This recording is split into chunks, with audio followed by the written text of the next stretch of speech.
Hey, folks, welcome into the It's Official podcast. He's Jeff Siegel. I'm Jeremy Plonk, representing First Bet and Express Bet. Big weekend around the family tracks this past weekend where it was Pegasus World Cup. We're going to talk a lot about the big race, the future of Gulfstream. We got all kinds of topics to talk about over the next 40 minutes or so. And, of course, Jeff, we're going to see who gave you goosebumps last week. We'll talk about that in just a second. Welcome into the show, pal.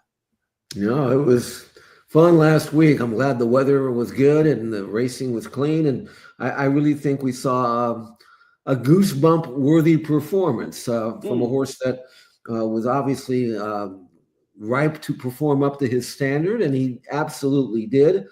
Definitive leader of the division right now, I would say, based on that. Connections have some, decisions to make now, where to go and what to do, but we'll wait that. But great fun racing at Gulfstream Park last week, and we got a rainstorm here. Meanwhile, here in California, that we definitely needed. So it all kind of worked out pretty well, and I think it was a really positive weekend for horse racing. Well, let's get things started. This week's Goosebump Award, I will do the drum roll here just mentally in my head. Tell us who it is this week, Jeff. It is White Barrio. And that came to mind about the 16th pole when he not only was winning this race, but he was pulverizing the field and did it with a 109 Beyer number, which is tells me he's as good as he's ever been. And I was expecting, as you were, that he would run huge, and he did. The gamble was there. He actually did not go favorite, which kind of surprised me. I thought people might lean his way based on the draw and everything else that went with it, but that's okay. He still played off at a handsome 760, and it was a goosebump-worthy performance because it may have been the best performance by an older horse that I've seen since, I don't know, the Breeders' Cup. But the bottom line is he's back where he used to be, and that's good news because we could use a horse like him.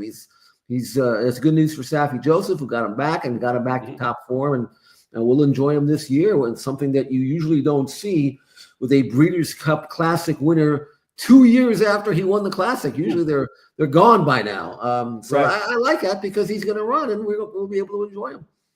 8 years ago today, it was Arrogate winning the Pegasus World Cup in a sub 147. This may have been the best performance in this race since then.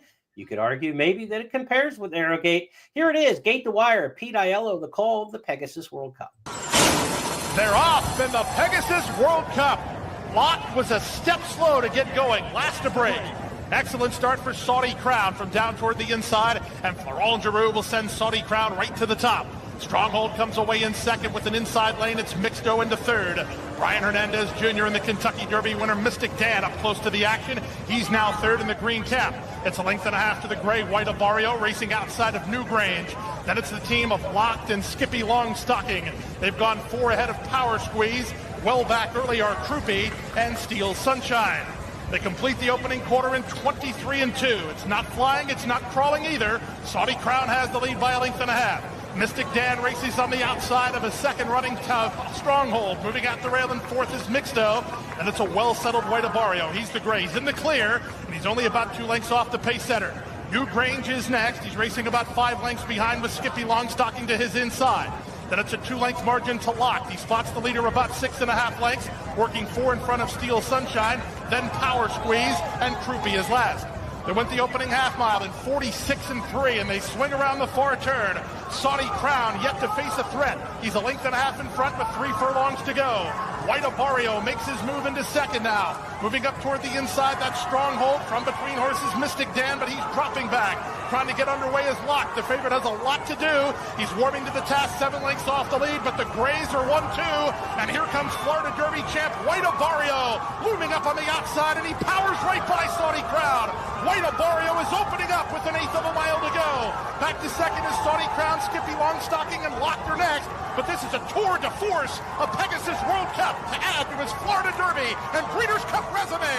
White Barrio, sharp in victory. Up for second is Locked. Back to third with Skippy Longstocking. It's closer fourth. Mixto might have got up. They covered the mile in an 8. Every once in a while, White Barrio puts in one of these wow performances. He doesn't do it every time. He's been kind of spotty throughout his career. But his A game is A plus, wherever it comes from. Rick Dutrow got some of those performances out of him last year or 2 years ago in the Whitney and in the Breeders' Cup Classic. Safi's gotten it out of him in races like the Florida Derby and now the Pegasus World Cup. He's run 4 A-list races in his career, and those are 4 high-level victories over various ages of his career and development, Jeff. So, we don't get a lot of these handicap division horses who were Kentucky Derby types, on the trail, and big time Derby types, winner of the Florida Derby, still doing it at this age. I don't know where it comes from. Safi had an unbelievable day on Saturday at Gulfstream Park. Everything he sent out ran a hole through the wind. This horse put the exclamation point on what was an unworldly kind of day for Joseph. It was, and it was good to see White Barrio come back to his form, as I mentioned, and never looked like losing. He was exactly where I thought he'd be down the backstretch with Saudi Crown, who's a good horse, but has never been no new rise to the occasion in the World Series type races. He can beat you and look good in the lesser ones, but he made the race, made the running, and then White Barrio hooked him at the 5/16, and there was not a doubt in my mind at that stage that duel wasn't long for this world, because Saudi Crown backed out of it, and then White Barrio continued on. If there was going to be a challenge in this race, it had to come from Locked, and this was not a handicap, but he was handicapped. Let's face it. First of all, he doesn't always break all that sharply, and he didn't break well. He lost early position. He was victimized by a track that seemed kind of speed, if not biased, and then he got outfooted by a horse who simply has more tactical speed. I never thought, if you look at Locke's races on video, he's not one of these horses that busts out of the gate and gets a hold of the bridle and pulls you anywhere. Right. He kind of has to work his way out of things. He can move up steadily and then go on with it. And that wasn't going to happen from where he was drawn after that slow break. So he did actually pretty well, very well, I think, under the circumstances, to somehow manage on guts alone and on second. He was never going to worry White Barrio, and maybe under different circumstances, he can be competitive with the White Barrio, but it wasn't going to happen in this race. So now White Barrio wins this race. Okay, what do we do with him now, Jeremy? I'm going to make you racing manager. You make the call. Now let's operate under the understanding that he's already been to Saudi Arabia once, and he was nowhere. Awful, right? But he may not have been good then, healthy. I don't know. Do you take that plunge again and try again, or do you keep him in the States and try to work out a really good year for him? No, I think at his age and where he's at in his form right now, don't look too far to tomorrow, right? You've got an older horse here, and he's really good right now. I would make a run for it right now. I would look at the big race at the Saudi Cup. I'd look at the Dubai World Cup. And when you think about the American handicap division, the best race in America the first half of the year is the Met Mile around one turn. We know he can run well around one turn, but he's multiple major winner now, mile and an eighth and farther around two turns. I think you want to look at, you take that trip and then maybe you go back to Saratoga for the Whitney in the summer and then to the Breeders' Cup. I think you look at an international trip, a summer race, and a look towards the Breeders' Cup with him. At his age, you don't want to get too far down the line in advanced planning with him. I think, I think strike while the iron's hot, and he's red hot right now. Well, I agree with you 1,000%, by the way, but for a different reason, maybe. White Barrio is by race day. He doesn't really have a great call as a stallion. He'll stand somewhere, obviously, but no one's going to pay a big stud fee for him. Right. He can generate far more revenue doing what he does best, and that is run. He's already won a Breeders' Cup, and as I mentioned, he won the Classic 2 years ago, and he's still not popular enough as a stallion prospect to turn him out to make him a stallion. So he's got to make his money winning purse money. This is in direct contrast, really, to Locked. And Aaron Wellman, who owns the Thoroughbred, said this as well when he said, we know there's a lot of money out there, but we're looking for the long-term prospect of being able to collect valuable stud fees for him. And the only way to do that is to make him win a Breeders' Cup or become an Eclipse Award winner and things like that. And that would would preclude us from running them overseas where we might dampen that possibility. Yeah. So it makes sense for Locked is completely useless to White Apparel. You go out and earn the money. That's where your money's going to go. Once you go to stud, I mean, you might be Knicks Go or somebody. Nobody's going to care. So we'll see what decision. Now, you don't go unless you're right, if you're healthy, if you're sharp, if you're right, exactly. But if everything checks out, put them on a plane and go get that money. I got 2 words for you. Senor Buscador. $13 million last year. Exactly. Got out of a really good second in this race where he was rallying and ran a good race, and then went overseas and made a boatload of money. Right. That's what I would do with White Apparel. He's good now, like Senor Buscador was a year ago, and go and see what you can get. That would be the approach. Right. One horse that's going to have to be reevaluated is last year's Kentucky Derby winner, Mystic Dan, Jeff. I mean, since the Kentucky Derby, he came back and ran a good race in the Preakness, nowhere in the Belmont, sidelined almost for the rest of the year, came back in time to get some works leading up to the Malibu at 7/8 of a mile on the day after Christmas, vanned all the way out to California from Fairgrounds. Now he flew to Gulfstream for this race at 1 1/8. And he ran worse in this race than he did in the Malibu, and he didn't pick up a foot in the Malibu. So Mystic Dan is possible, but it was. You know, he's not at square one. He's back to square zero. I mean, he's basically going to have to recalibrate everything to kind of get his campaign going. If I'm the owner of Mystic Dan, and the one thing that I cannot do is allow the trainer or give him enough rope to do it, to trash the Kentucky Derby winner. And he's gone out there and trashed him. I mean, you have, as a trainer of this horse, Mystic Dan, you have to know better than to run a horse that is so far below his form. You can do whatever expertise you have, whether it's whatever it is. You know, watch him breeze and tell me, and we'll talk to the riders and say, is this the same horse that was last spring? And if the answer is no, then why are you running him in this race? He ran dead last in the Malibu. I told you I was here and I saw him. I said he could not have run worse. The rider actually, this was a 7-furlong race. The rider gave up on him at the quarter pole and just wanted to get him home in one piece. Didn't even ride him because he was so far back. Then he, instead of lowering your sights and saying, okay, let's go back to square one, build them back up again. This guy, McPeak, he runs him in the toughest race of the year. What does he expect's going to happen? And now he's been trashed not once, not twice, but 3 times. Does anybody care? Now his worth as a potential stallion. Does anybody care anymore? I wouldn't. Nah, he's not going to be a big stallion prospect. I don't think. You know, I don't think. Whatever he was going to be, he was going to be, and he's not even that anymore. Yeah. No. Mystic Dan. I mean, the path to me always felt like, look, you're out the whole second half of the season. Why rush back for the Malibu? That didn't make any sense to me. He's an accomplished stakes winner at Oaklawn, of course, won the Southwest there last year, and that's the race that really launched him.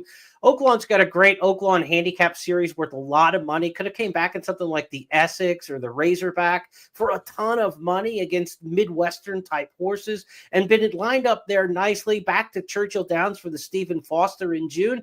And now you've got 2-3 races under his belt midway through the year, and you've got something as a 4-year-old. I don't know if they get this horse back on track, you know.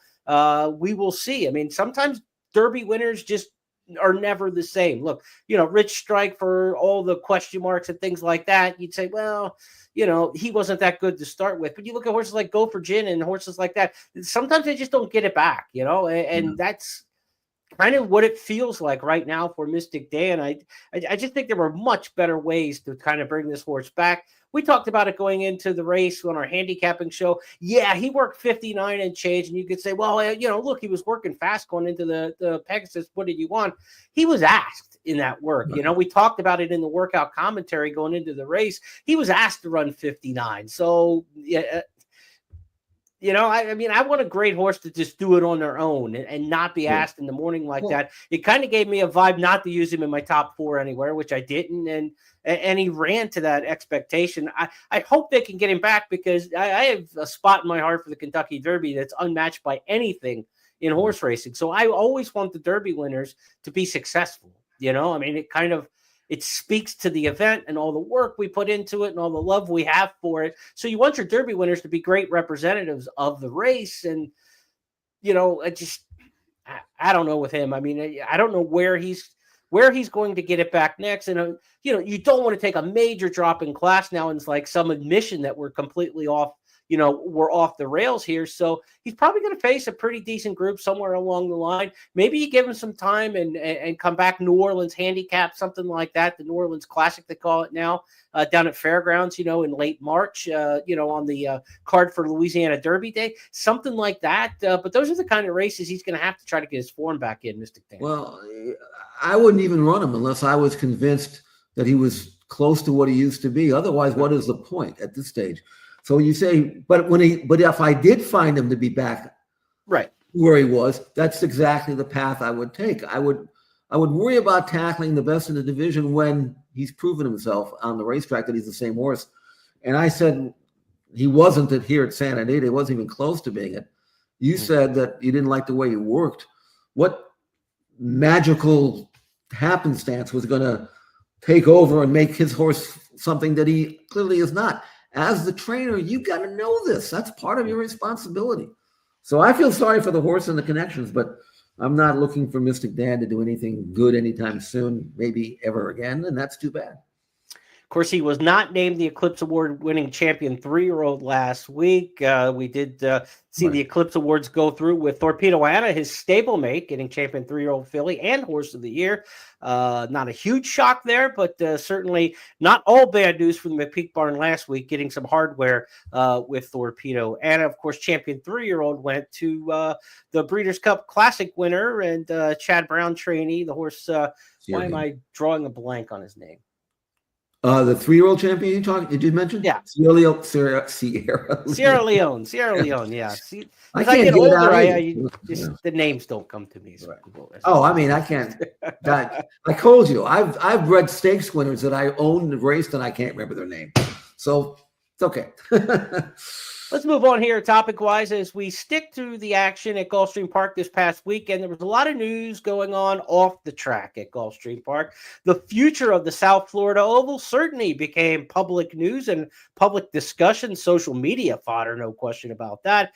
But it also came out in the direct interviews between First Racing owner and president Belinda Stronach in her interview with NBC, raised some eyebrows about the future of Gulfstream Park and whether racing will continue at that South Florida Oval. Jeff, we know the real estate market as it is in most racetracks around America with hundreds of acres worth more money in real estate than they are as racing operations in a lot of cases. So the natural question with Gulfstream Park is, will it continue to be a racetrack years down the line? We had the decoupling issue, which is something to do with the casino money and the purses and how they're connected within state laws and legislatures. That issue has come up to try to decouple the casino money and the slot money to the racing purses with racetracks. That gives horsemen a lot of pause. There was a well-documented meeting between horsemen and track officials in the past week or two that came, right on the horizon of the Pegasus World Cup. And when everybody kind of came together, it was kind of a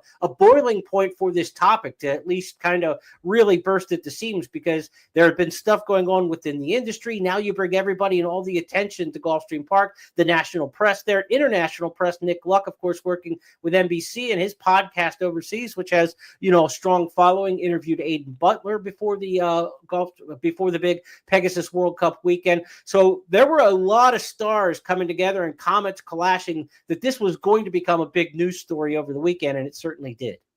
It did, and I have a reaction to this, and that is that people. I've never been sentimental about buildings, anything.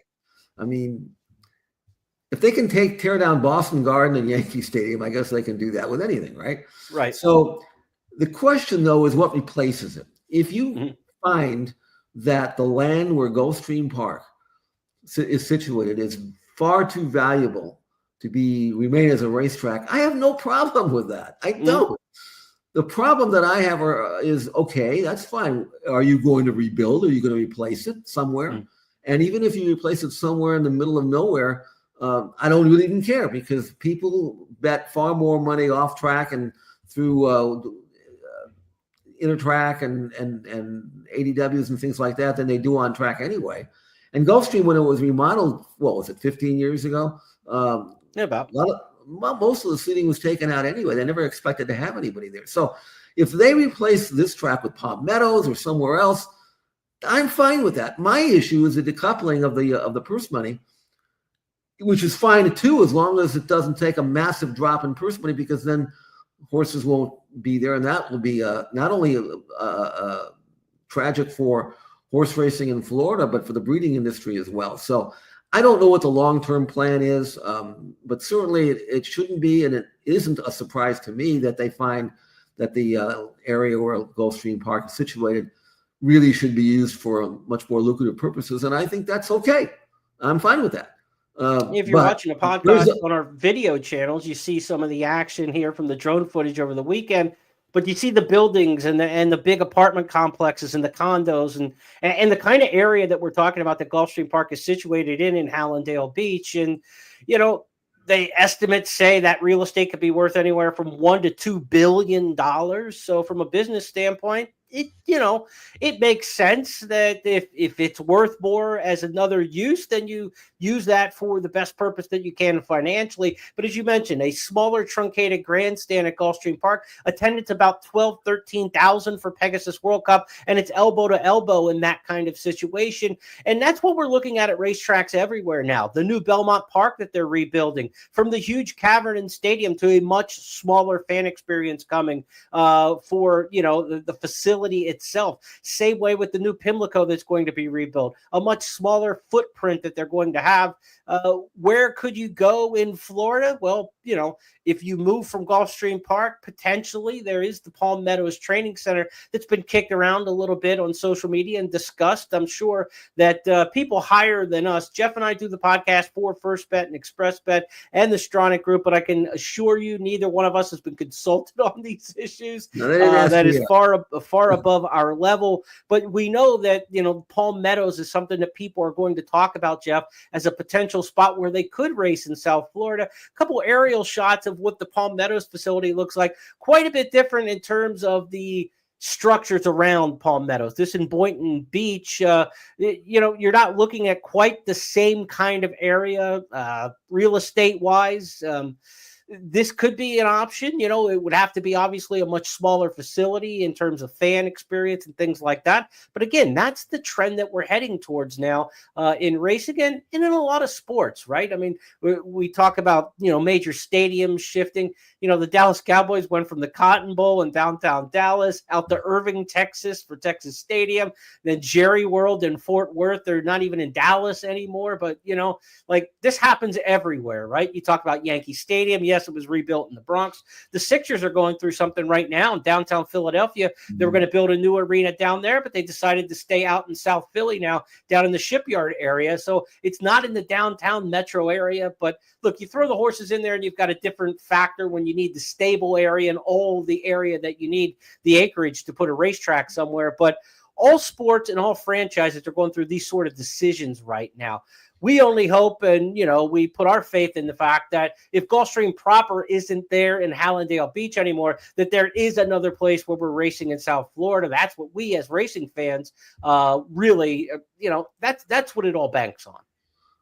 Absolutely. I hope it all works out, and it's nothing's going to happen for several years anyway, but I do think that if the business, the decision to sell the land is sound, I can live with it. I just hope that the purse structures remain the same. Otherwise, horsemen will pack up and leave. Let me ask you a question on this. This came to my mind just momentarily ago, and I've never been there. I'm not sure you have either, but Kentucky Downs, they don't really even have a grandstand, do they? There's a building, but not a grandstand for a viewing area. All right. So there's a casino building there. Right? Okay, fair enough. But the point is that they're out in, can I say Nowheresville? I don't even know where it is. I know Franklin, Kentucky, on the Tennessee border. Yeah. Okay. I think someone told me half the track was in Tennessee, the other in Kentucky. I don't know. But you can do that in Florida. You don't need any big, massive grandstands anymore. People are accustomed to watching sporting events at home and betting at home. You don't need the same kind of land, but you would like to have a great racetrack and have a wherewithal to fund the purses. And if that happens, I'm not sure too many people are going to be or should be upset. In fact, You mentioned Palm Meadows. What is that, like 30, 35 miles away or something? I think something like that as the crow flies. About an hour drive, yeah. Okay.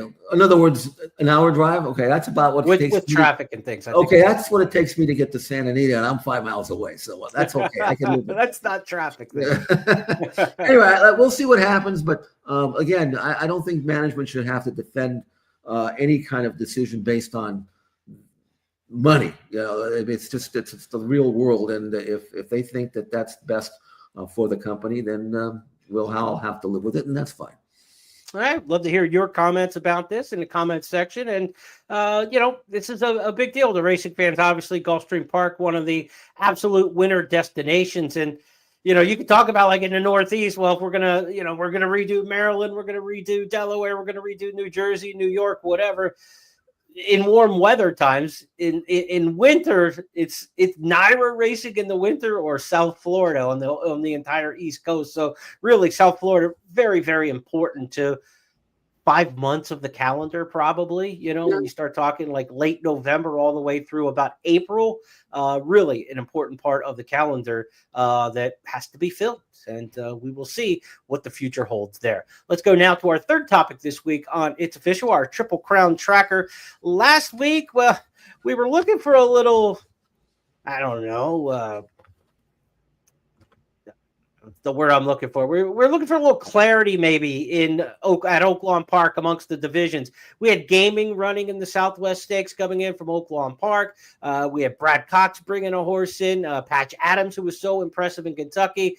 And Jeff, we wanted clarity between those two horses in the different regions, and we didn't get that. We didn't get anything out of those two horses. And what we ended up with was one of the most trouble-filled races we've seen on the trail in some time. What we're going to do is take you through the Southwest Stakes last Saturday at Oaklawn Park here on our Triple Crown tracker. Take you to the gate, and I'll set this up and let Jeff give commentary throughout the running of the races. We'll give you a full replay. Down on the inside is Gaming. We're going to see a lot of trouble with him. We're also going to see the 6 in here with a ton of trouble. Sandman coming out of the gate, and to a lesser degree, American Promise, the 8, also doesn't get out. You see those 3 drop straight back, and down on the inside as we get under the wire the first time, Gaming is just going to get ranked here and get into all kinds of trouble. And back in the pack, it's Sandman, the eventual second place finisher, who can see them all by 5 lengths into the clubhouse turn. Jeff, you thought Patch Adams was going to be up closer to the pace, but looky here, he's only got 2 beat into the clubhouse turn. I'll turn it over to you as we get to the backstretch here, as Speed King's got the lead now,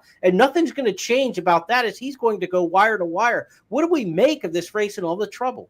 Well, I wish this was a movie and I was the director and I could say, cut, let's do that again, start again. Couldn't do that. So this is what we get.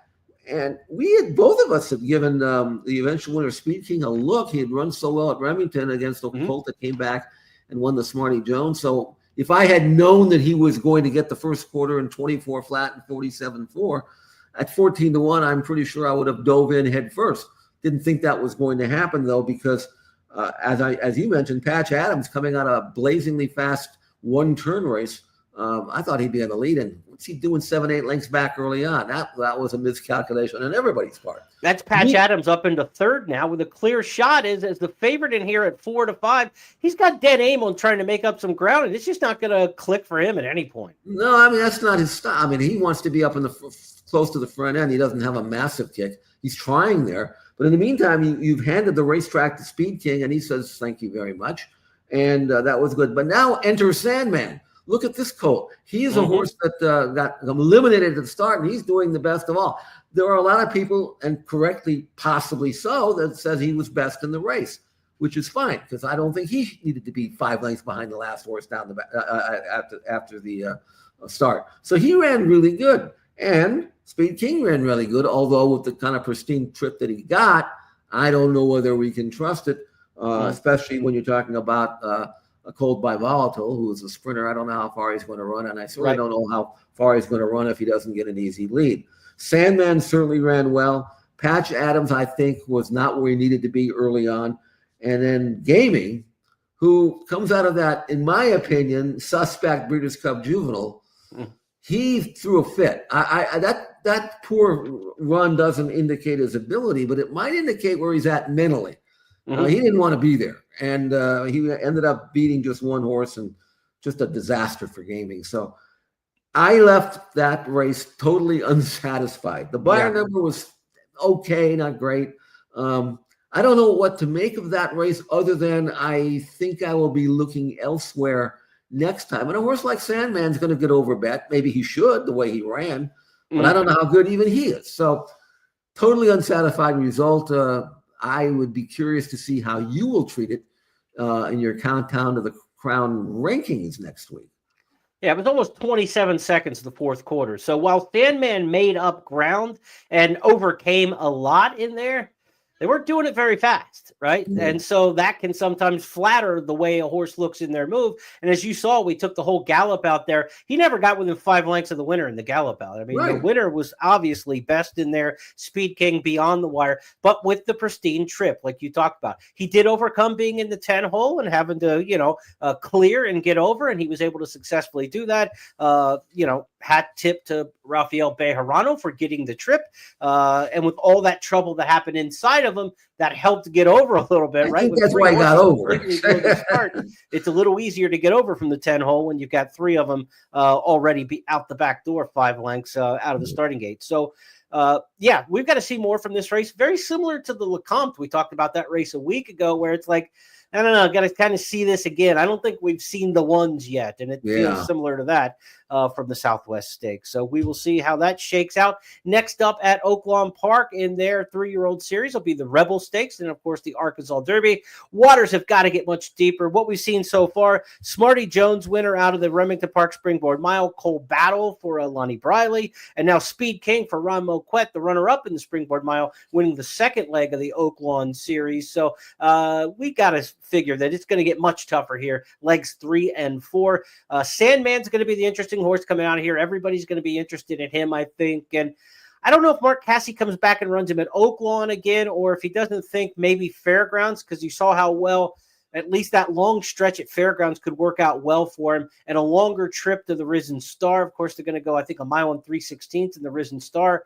That might be our mile and an eighth. Yeah, mile and an eighth, and then a mile and 3/16 in the Louisiana Derby. So they've got a mile and an eighth with the long stretch run for the Risen Star. That might be where you see Sandman. Of course, Cassie's got horses at both locations and down in Florida as well right now. So he's got options with Sandman, but we know he likes the track there at Oaklawn. He was really nice allowance winner prior to running this second. So that race from Sandman didn't come completely out of the blue.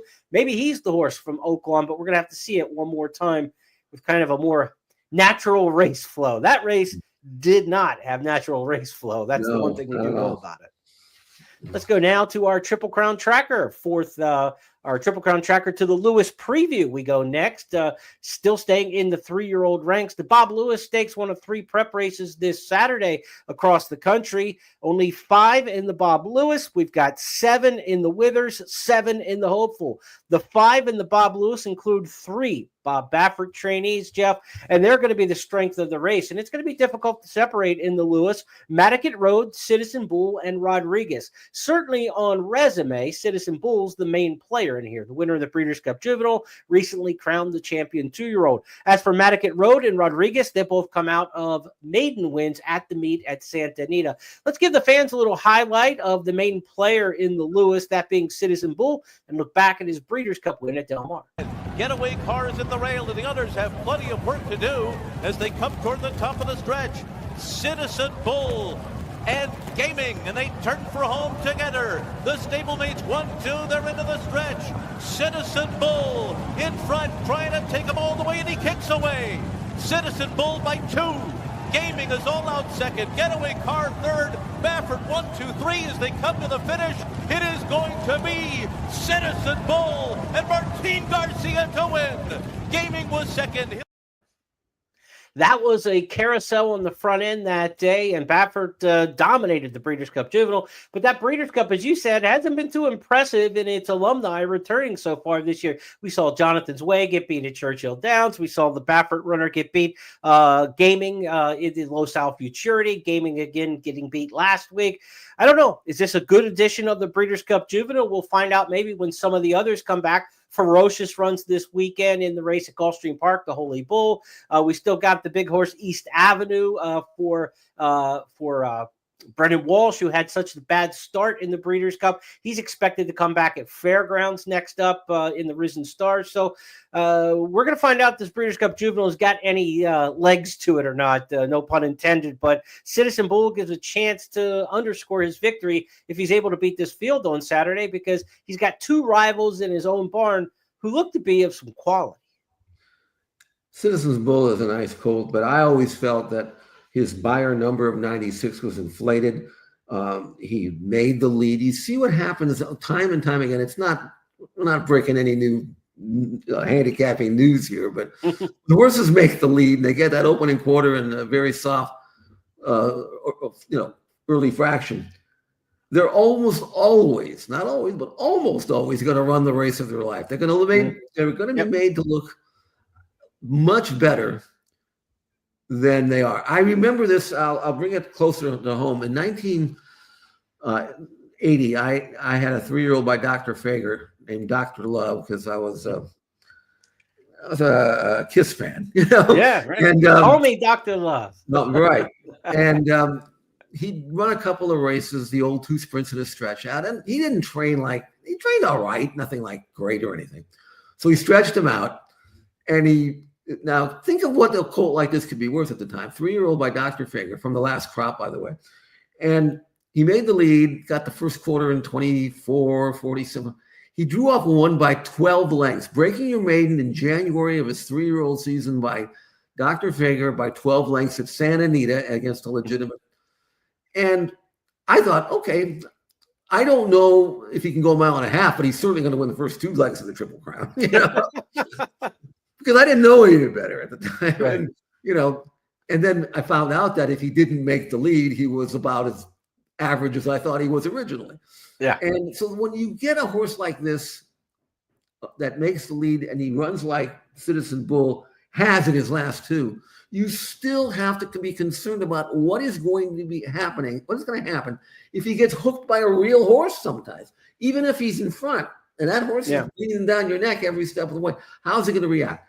That's how I feel about Citizen Bull. I really, now that's how I feel like it. He was on the lead in his maiden win. He was on the lead in the American Pharaoh. He was on the lead in the Breeders' Cup Juvenile. He was not on the lead in the Del Mar Futurity, and he got his head handed to him by Gaming. So if you're asking me whether I'm betting Citizen Bull as a short price favorite, even in a 4-horse field, which is actually a 3-horse field, because Valentine's Candy won't even make it to the quarter pole, I don't even think. Beaten 5 times for maiden 50, and then beaten with 115-1 in the LaSalle King Laurie State Bred race. So he doesn't even count. So there's only 3 other horses in the race. I'm taking Rodriguez. Now you might say, well, Rodriguez just broke his maiden, and Rodriguez is on the lead, but I don't think Rodriguez is a not only do I not think he's a need the lead type, I think he'd be better off stalking, kind of like the Wada Barrio type, where you sit better off the pace and make a run. He's on the inside, turning into the stretch, working with Getaway Car, who's got good, solid form. I believe he's headed to Saudi Arabia for their Derby. And you can see the colt on the inside, Rodriguez, colt by Authentic, and he's lightly niggled at. The horse on the outside is being ridden. And Rodriguez is just kind of toying with him here at the end. So I look for Citizen Bull maybe to make the lead and Rodriguez to sit right behind him. The reason why I'm discounting Madigan Road here is I think he's not that quick leaving the gate, and I don't think he's going to be part of the pace. Now, he's a good colt and all that, and he's breezing really well. But I just don't know whether going a mile against 2 really good horse colts, proven colts, whether he's going to be ready for this. His maiden win, he made a little more hard work of it than I thought he should have at 90 cents on the dollar. And I'm just not quite sold on him as being at the highest echelon. He's a good colt, and if he's managed right, he'll win some races, but want to see more from him. One positive maybe for him is the 4th horse in the field, Clock Tower, is a lot of speed, right? Wesley Ward, and Wesley doesn't train him not to get out of the gate, even though this horse has run on turf recently in the Bourbon, the Cecil DeMille, a race that he won wire to wire. He showed speed going 5/8 of a mile at Churchill last May. This horse can get out of the gate. Clock Tower with a speed jockey, Gerardo Corrales, interestingly named there, if he would come west from Turfway to ride. Wesley Ward does this often with some strange jockey assignments that don't actually turn out that way. It'll be interesting to see if Corrales does ride. If he does, he's a speed jockey. So this could be another horse up towards the pace and going very fast. Yeah. Maybe Matic rode a little bit as the one horse who doesn't really show any speed. Right. Let me ask you this, Jeremy. You're looking at Clock Tower, and he's got ones next to his name in every first and second call. He's obviously a speed horse, right? Yeah. But his fractions look pretty slow. I mean, he crawled at Del Mar. The Keeneland turf race, he made the lead, but he didn't have to go terribly fast. He did the first quarter, but I wonder whether they're going to commit himself to the lead and make this into a race to the clubhouse straight. I hope it happens if I'm gambling on Rodriguez, because Citizen Bull, they're not taking him back.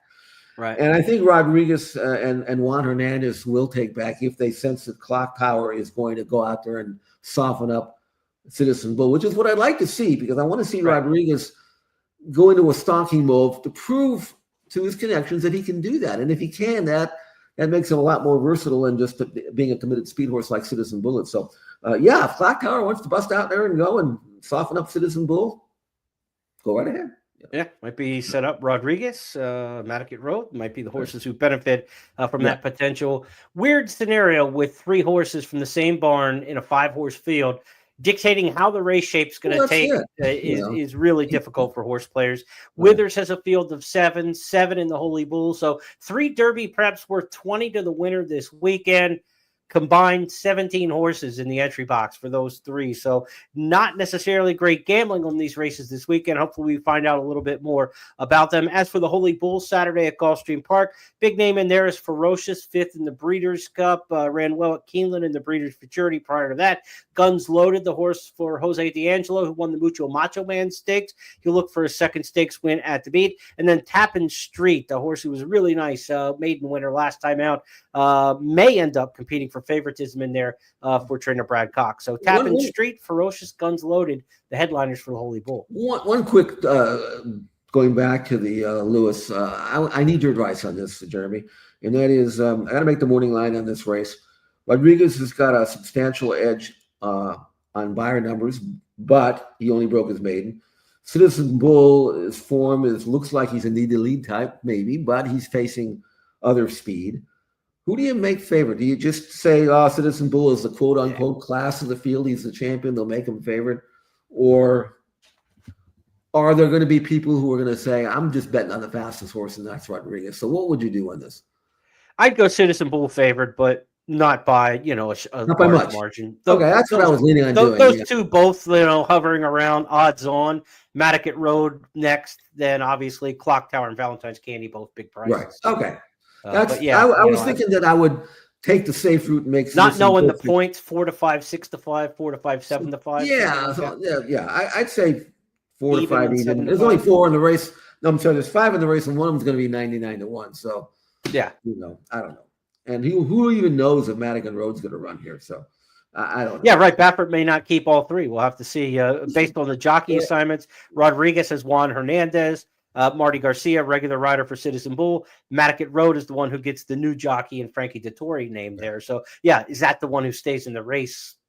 If one's going to come out, the jockey assignment almost makes me feel like it would be Matic Road would be the one who comes out, if any, with Juan Hernandez having a shot to ride either one of those, taking Rodriguez in the entries. So, we'll see how it shakes out for the Lewis. One other 3-year-old I want to mention running over the weekend, I want everybody to keep an eye on in the Swale Stakes, 7/8 of a mile at Gulfstream Park.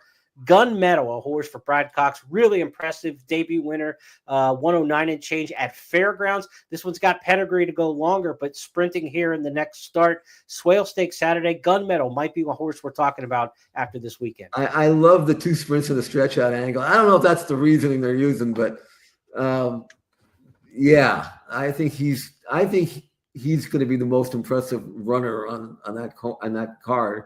Might even be a goosebump horse. Who knows? I don't know. We'll have to tune back but in I next like him as much Tuesday as you do. that That's the 3-year race I'm really going to be watching this weekend. Let's go to our final segment here on It's Official. Each and every week, it's our Stars of Tomorrow segment. And Brad Cox, we had mentioned, he's got Gunmetal coming up next week, maybe as a potential Goosebump Award winner. Well, Brad Cox has our Star of Tomorrow, Rapture, winning last weekend, Saturday, at Oaklawn. And he takes a short lead. Nick's Glory's battling right there, too. Shepard down the extreme outside, putting in a run, but Rapture is kicked away. Rapture accelerates, opens up 3 with a 16th to go. Rip coming on the scene for second, but Rapture is all alone in the WinStar Racing colors, and it is going to be Rapture for the Brad Cox barn. And the Eclipse Award winner, Flavian Pratt. All right, we'll see. Pratt didn't have a lot of luck going to Oaklawn trying to find Derby mounts for Brad Cox the past couple of weekends. No luck traveling for that, but he picked one up on the undercard there, who might be one we're talking about. Jeff, tell us a little bit about Rapture. This is a colt who was all the rage in his debut at Gulfstream, and he got beat by a horse named Vassimo, and but he was 13 lengths clear of the rest. So it wasn't like he disappointed. He just got beat by a really, really promising young 3-year-old there. So he comes over here and stretches out to 2 turns. I would have preferred another 1-turn race, but I think that race was a mile the first time he ran. So anyway, bottom line is he stretches out to Oaklawn. He's odds on, presses the pace, but he does so beautifully. He doesn't pull. He's just kind of sitting there loping along, enjoying himself.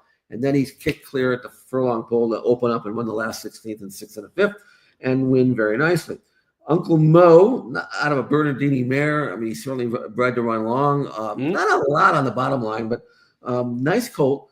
And I think Brad is probably going to protect him a little bit now. He's probably going to go after some points, but I don't think he's going to go after the big boys yet. I don't know where. I mean, Tampa Bay. I don't know what the schedule is quite yet, but he might go a little bit off the beaten path to find another race for him. Raptures, and then he'll find out how good he is. But this was where you want to be. I mean, you know, this is what you want to see with a 3-year-old bred like he is. Run very well first time out, stretch out and win for fun. Now the pressure's still on because you have to go out and find some points, but at least you have lots of options. The horse who beat him in that career debut, Vassimo, that you mentioned, already has come back to win an allowance race at Tampa Bay Downs, and Todd Pletcher has that one pointed to one of the big stakes races coming up probably on the Gulf Coast there at Tampa. So that is our start of tomorrow. Rapture for Brad Cox. I think Cox had 4 winners on Saturday at Oaklawn Park. He was there for the big Southwest card. Didn't have much luck with Patch Adams. He really didn't fire his race at all, but everything else Cox sent out on Saturday was Saffie Joseph-like. Those two had very big Saturdays at the 2 main venues. Let's review our topics on It's Official. Our Goosebump Award this week. Jeff picked White Abarrio for his commanding victory in the Pegasus World Cup. Gulfstream Park's future, we talked about the decoupling, the potential of future racing, where it might be in South Florida, and all the news and just simple buzz that was coming out on the news side of things at Gulfstream Park off the track as well. Our Triple Crown tracker took us to Oaklawn Park for a gate to wire analysis of a very roughly run Southwest Stakes. We will see if the winner of that race, Speed King, can come back in one of the other races in the Oaklawn series and double down off a wire-to-wire win. We previewed the Robert B. Lewis coming up this Saturday, where the champion Citizen Bull, winner of the Breeders' Cup Juvenile, will make his 3-year-old debut. And our star of tomorrow was Rapture for trainer Brad Cox. Those 5 topics are now official because Jeff Siegel and I said so.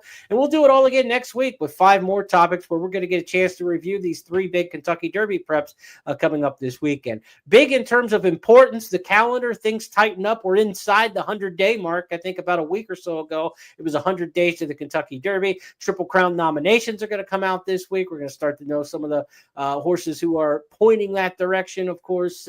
And we know already the preps are already 4 or 5 weeks into this campaign here in 2025. But I'll tell you this, Jeff, I don't know that I've gotten to January 28th on a Triple Crown trail and felt more lost. I do the scouting report every week, countdown to the crown. I got no grip on these. You know, they're just sliding through the fingers right now, trying to figure out this crop for me. There's so much more to learn. Right now, we're at the beginning of the season almost, because we've got some form from 2-year-olds, none of which, quite frankly, impress me to a point where I think they're top 3 necessarily. They might end up that way, but right now I don't. Baffert's just starting to get cranked up now. The Baffert's here. There are some very promising Brad Cox type horses that we still need to see, because many of them look great this time of the year. A lot of them just don't train on. So there's lots to learn. And we haven't even really considered anything overseas one way or the other, either Far East or in Europe. So it's a really good time of the year to play the future book if you have a conviction. None of us really do yet, but that's the way to go, I think. And everybody's grabbing for something, right? I mean, we saw Disruptor debut at 1-2 on Saturday at Gulfstream Park in the second race. Pletcher, this is their horse, and he was bad, you know. By the way, we had workouts at XPTV, I believe, and he wasn't 1-2 to me. I didn't have the winner, but I mean, come on, people, get a grip. Don't force it. Don't make that. That's what I'm saying. Everybody's trying to reach and grab for something right now, and then they cling to the same kind of things, cliched. Right. To me, Barnes is, and even he's got question marks. Don't get me wrong, but if I had to pick one, and it's not any great revelation, but I like him because his numbers are strong and he looks the part. He's a blockbuster type of horse, lots of substance, and guy knows how to win a derby. that we know. San Felipe probably for him coming up. I think so. Yeah. For Barnes is his next stop. That's going to wrap things up for this weekend. Jeff and I will be back on Friday for our handicapping podcast. Be sure to check us out on the First Call podcast coming up each and every Friday, where we handicap 8 stakes races for the weekend. Between now and then, have a great week, and Jeff and I will be back on Friday. We'll see you then, folks.